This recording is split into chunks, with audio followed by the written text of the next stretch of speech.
he's one of the leading, what do I want to say, like non-GMO farmers. And like, he was like one of like the first people to like figure out a way to do it, and like permaculture. And so, but he's like also built a ton of businesses. And so it's like a kind of a whole different thing. And a lot of young people actually, which was kind of interesting. So what is it that you're going to learn in the next 2 days?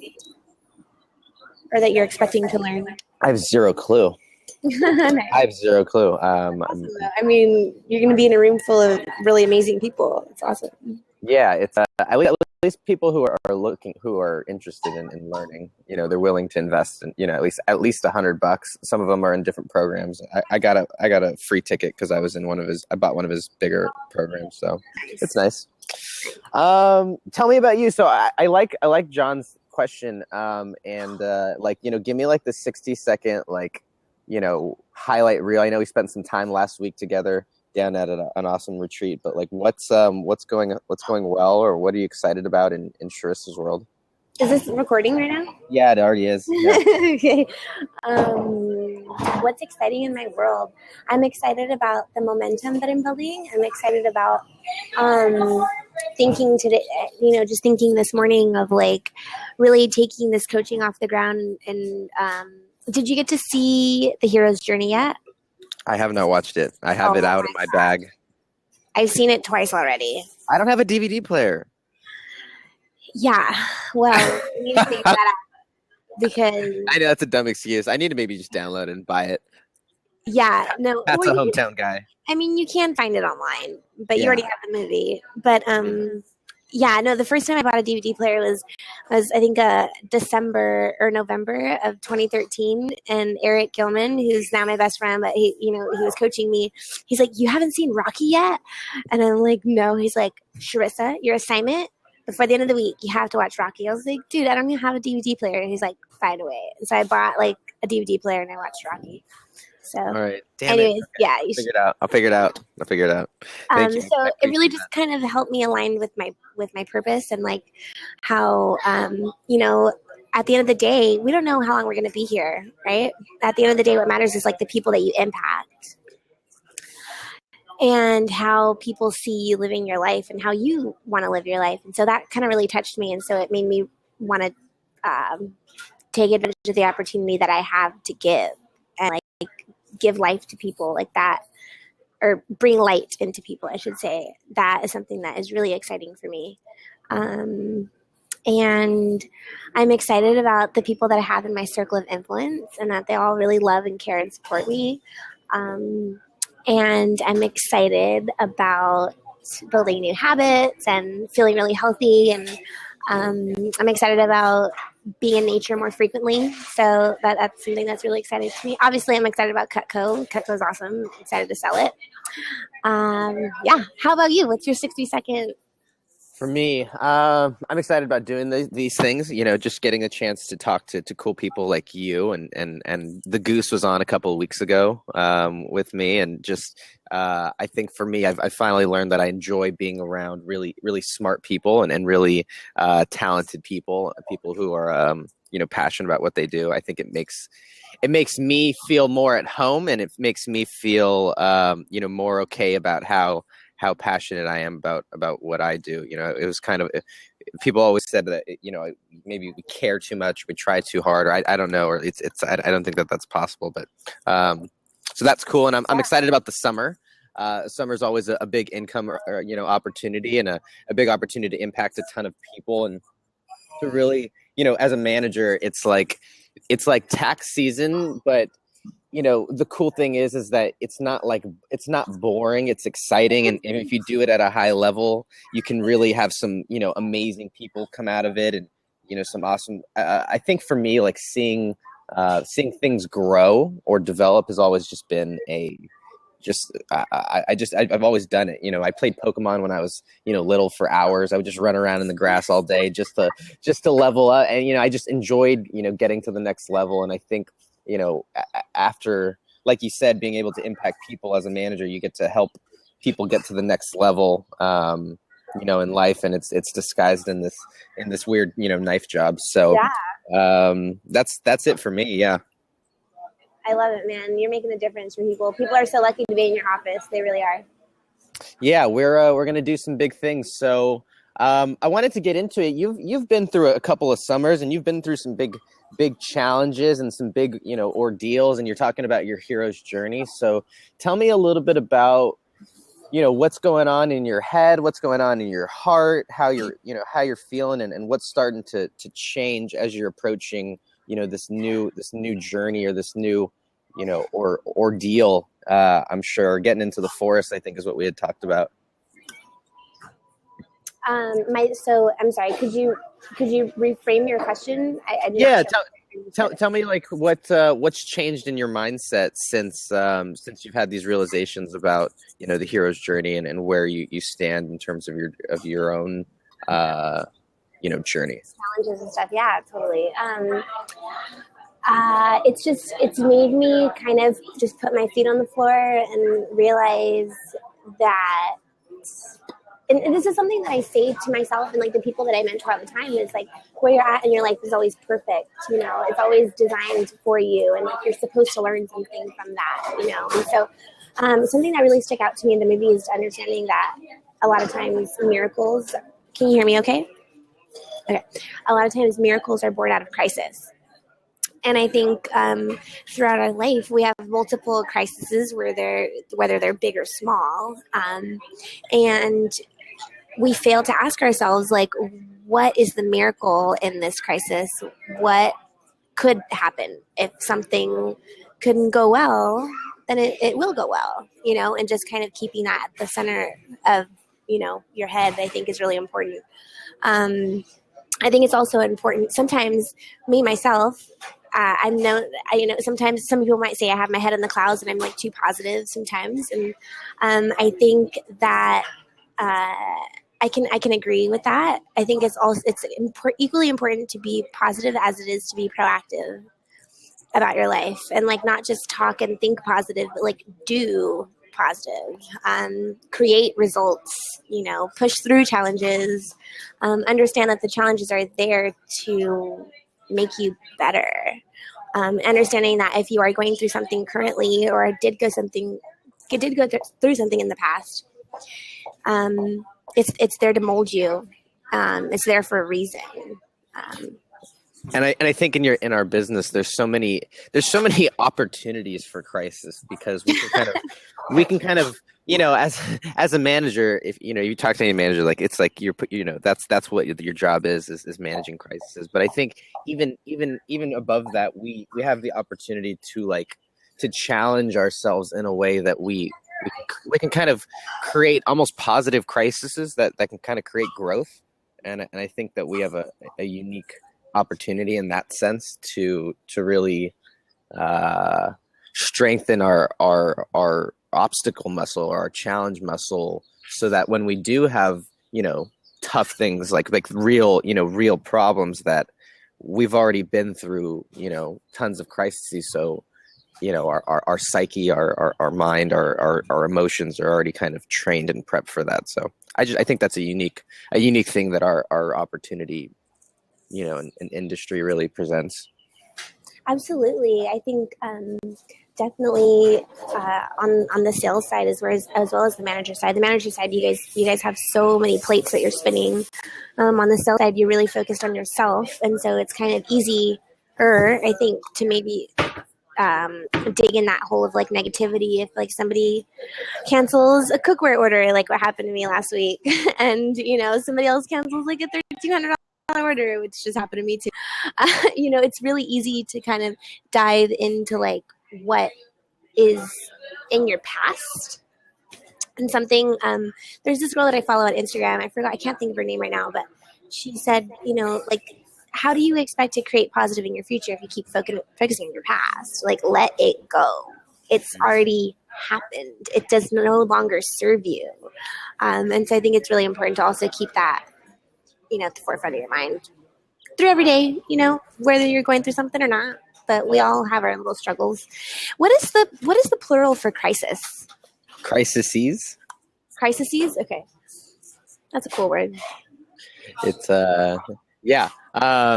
So let's talk about. I would love to pick your brain. You've had some really big years and some big push periods, and you've been through, quite a few summers, and you've kind of ridden the waves. I think as a CSP, your waves come in, how do I say, throughout the year more, they're more stretched out. So when you're approaching like a busy season, and you're approaching a time where you're going to be, going a lot, maybe I would compare it to your guys' fair and show season, Yeah. where you're constantly going, and it's, I don't know what the percentages are, but I'm sure a large percent of CPO from the year comes during those times. What do you do in preparation for stuff like that, or what are some important things to you when that stuff's approaching? Two words: body and mind.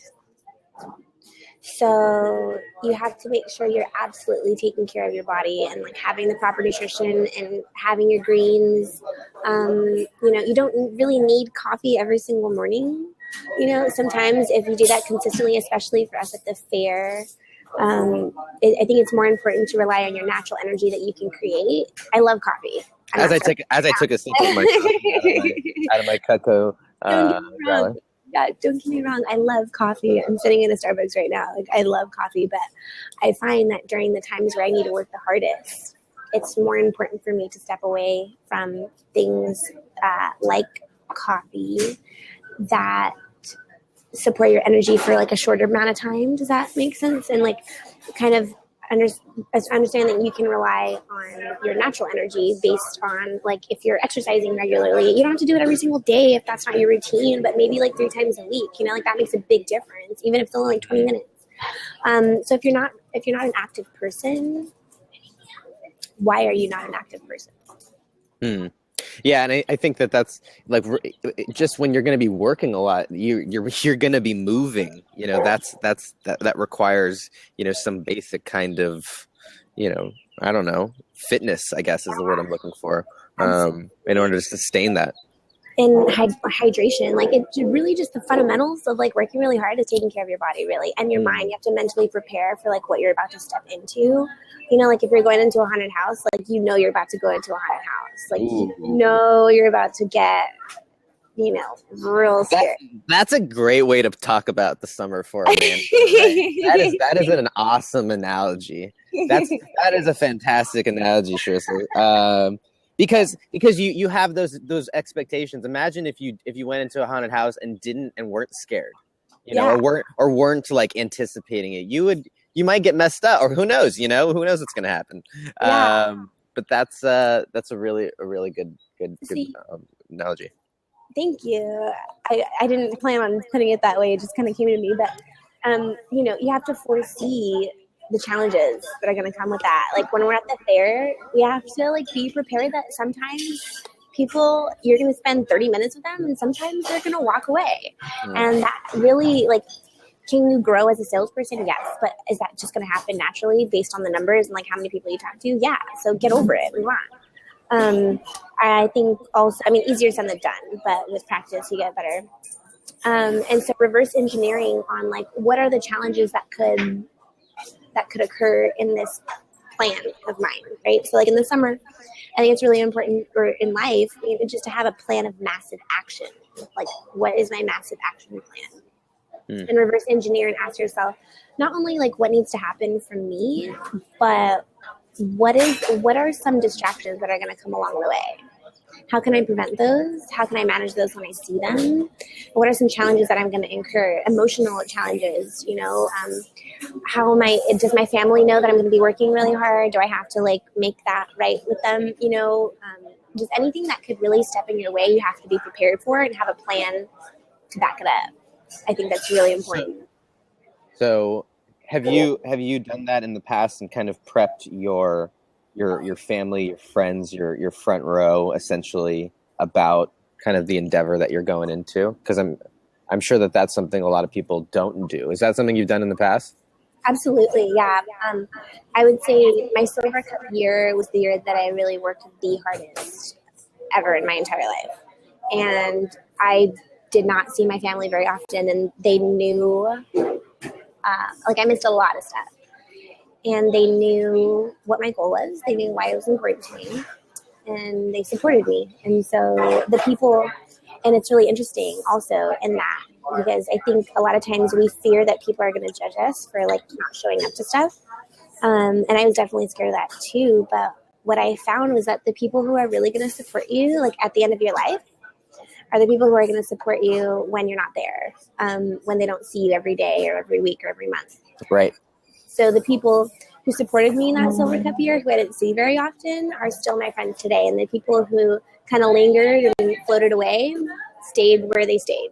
So. Yeah. And that's funny. There's a few friends who have just kind of always stuck around, no matter how long it's been.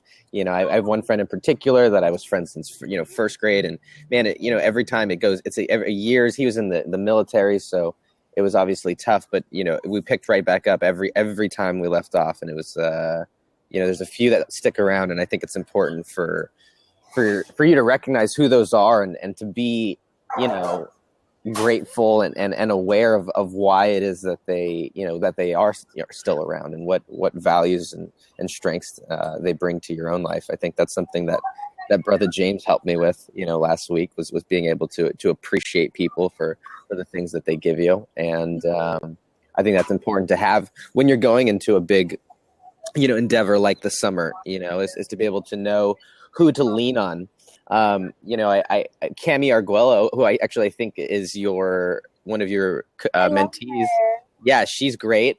She actually posted a question on our mastermind group about, who's your energizer, right? She said, we talked about in our mastermind group yesterday, we talked about roles and the roles that people play in our business and really in our life, and being aware of those. And she said, who's your energizer in your life, and do you have one? And I thought that was a really powerful thing. And I don't know who mine is. I think I'd have to do some thinking about that. But that was something that was a really powerful question that she had brought up. I love it. Yeah, and if I could piggyback off that, and I still have like two more things about how to go with massive action or whatever. But if I could piggyback off that, so in like November and December of my Silver Cup year, it was really intense. It was really intense. And one of my best friends, Sierra, who I'm going to see tonight, she is a person of really high energy. She's a very powerful woman, and I just love and adore her so much. We're very close. And I said, hey, would you mind just calling me every morning and just telling me I'm a badass, or telling me, I'm going to win, or just pumping me up every morning? She's like, yeah, totally. So for 2 months, every other day or something like that, we would talk in the morning, and it was a quick conversation, and she would just yell in the phone and tell me how awesome I am. I should actually probably start doing that again with her, because it felt pretty awesome, and we would feed that off of each other. But that's something that did a lot for me. I would say, who's my energizer? I think in the business it would be Eric Gilman for sure. He's a very dear friend, and he just always knows what to say when I need to hear it. And I can tell him anything, and I don't fear to being judged or anything like that. I think it's important to have people in your circle that can lift you up, and you can lift them up. It has to be a win-win. Sure. What was your second thing? Massive action. I would say I kind of wrote stuff down as we were talking. So 1, body, mind, right? Taking care of your health.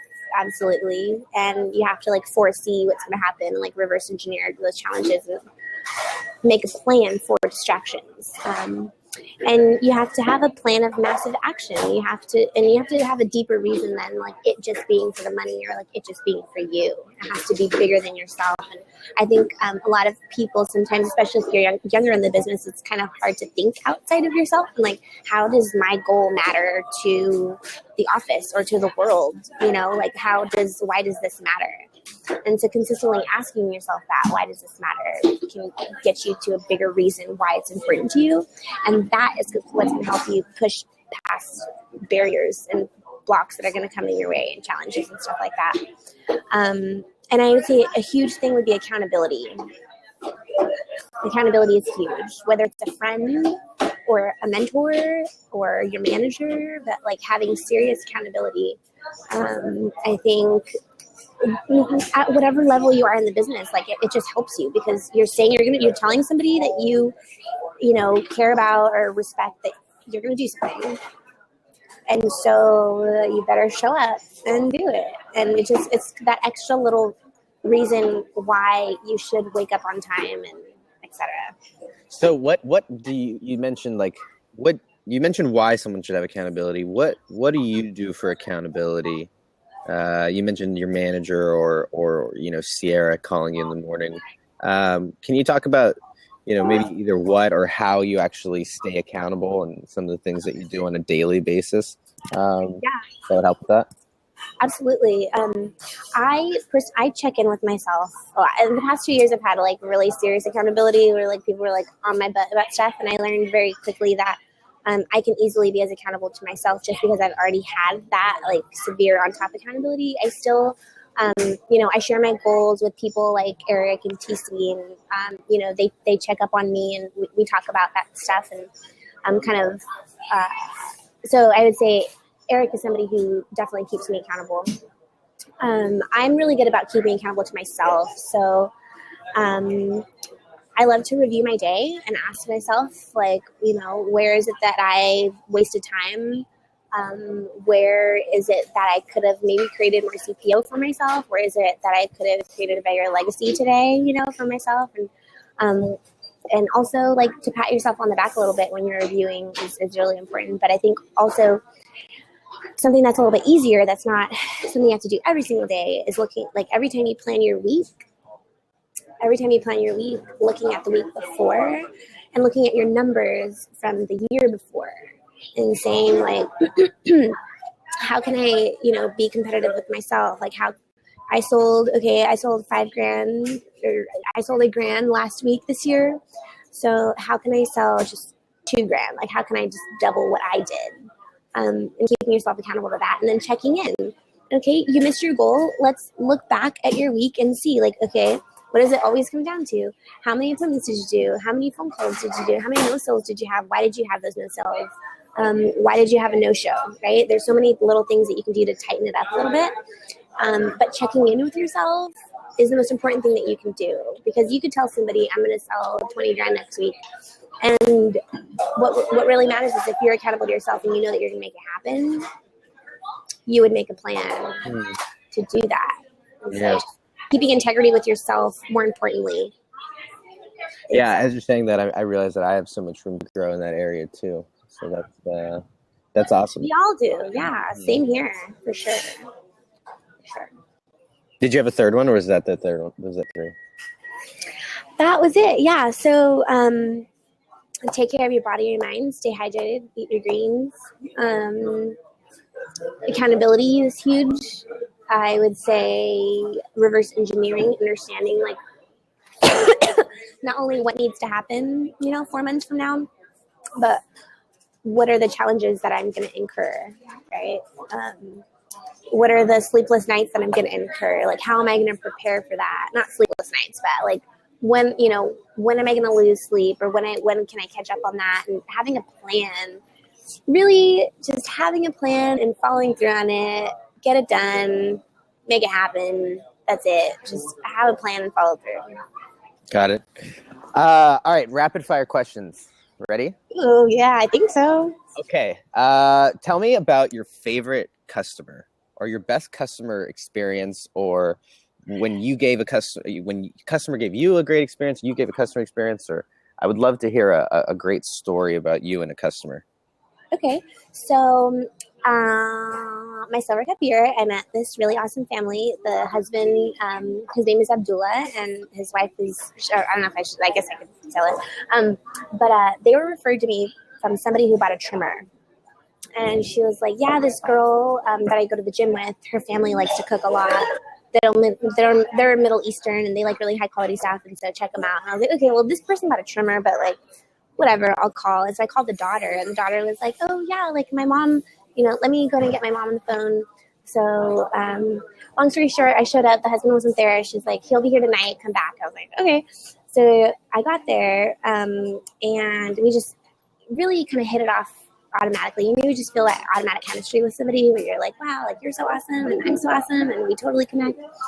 And so they had already like 4 Cutco pieces, and they, I guess, slowly over the past year and a half or so, they upgraded to like the ultimate with like 12 table knives and 12 steak knives, and like barbecue tools and just like the whole shebang. But the best part about that is that like they invite me over for barbecues and stuff, and like Nice. I go and hang out with their family, and and every time I sharpen their knives, do they buy something every single time? No, but I feel like I'm honestly serving that relationship by just showing up, and it's gotten to a point. I mean, they have everything. They have like practically everything. They just need to get gifts. But and that's a relationship that is really important to me to keep and nurture. And their family is just so loving. They call me like a part of their family, and I care about them a lot. They're amazing. That's awesome. If you could go back to when you were, wave a magic wand over your baby rep career, right? And transplant one skill that you either have now or that are working on, or if you could go back and to the beginning and work on one skill, what do you think that would be when you were in your rep? That's a good question. What would you do better? What would you want to have back then?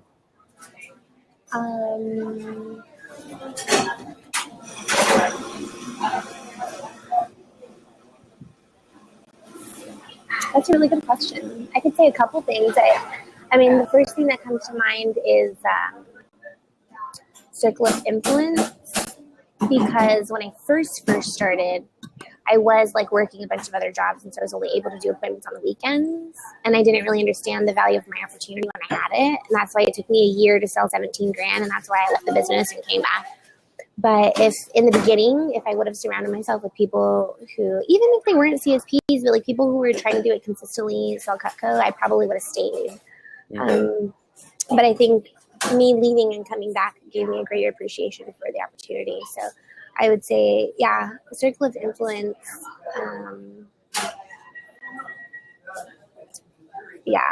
Always circle of influence could be better. Great. Do you have any last parting words or of wisdom for anybody out there?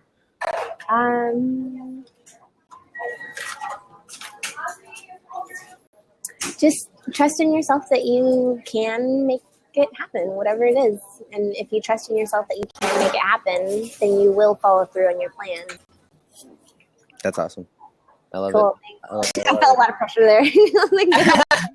I know, that's always a big question, right? Follow her at _Sharissa. Where are you? Instagram and Facebook, and follow me on Snapchat. And Snapchat. Very cool. Awesome, guys. Well, thank you so much. Thank you, Sharissa, for your time today. Thank you, Hector. I appreciate you coming through at the very end. You were like a hot route, but you've always been, supportive, and you've always been someone I can count on. So I appreciate everything. Thanks, man. I appreciate it. All right. Well, I'll see you soon. Peace out. Okay. Peace.